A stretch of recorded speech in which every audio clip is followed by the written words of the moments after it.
When the far left rioters rampage across Minneapolis, and they rampage across your state, how about your police department? Let's just run for your lives and knock the hell out of that precinct, didn't they, huh? If you remember in Minnesota, Minneapolis, where they took over the police station, they took it over and they burned it down.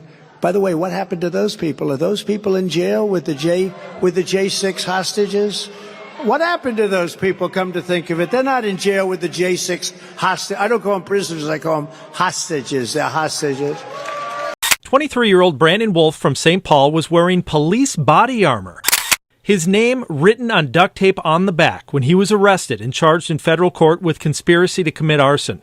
The Minneapolis police equipment he stole from the 3rd precinct the night it burned down. He also admits pushing a barrel up to the burning entrance, fueling the fire.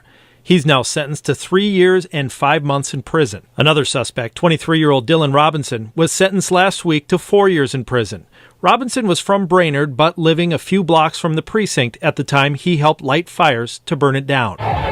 The message is clear. Protesters are marching against racial injustice, but white nationalists and the extreme right are trying to hijack that message. All right, everybody, back The Institute for Research and Education on Human Rights has been tracking videos and photos from the extreme right and the Boogaloo-related incidents in the George Floyd protests. The Boogaloo Boys is an anti-government group with ties to white supremacists. The Institute found evidence of 116 cases where the extreme right infiltrated protests, and it happened in 30 states, as well as in D.C. In the city of Lancaster, Pennsylvania, police said white nationalists participated in early protests there. We also saw definite evidence that we believe white nationals were here, white nationalist groups were here.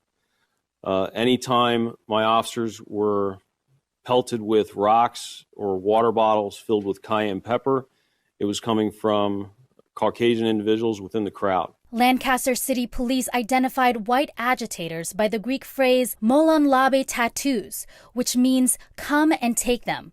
It's associated with pro-gun white nationalists and the alt-right. Counter-Extremism Project found right after the protests began in Minneapolis a violent neo-Nazi accelerationist Telegram channel with over 5,500 members broadcast the message that now is a good time to commit a murder. They say he is a white supremacist who wanted to fuel racial unrest.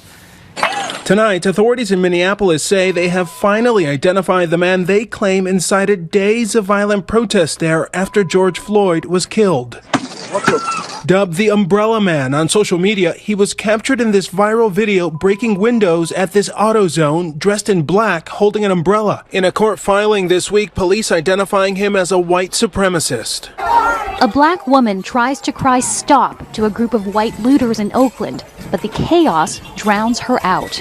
This is not a black woman who's putting Black Lives Matter. 2 non-black protesters vandalize a cafe, but the African Americans whose lives are actually on the line fear they'll pay.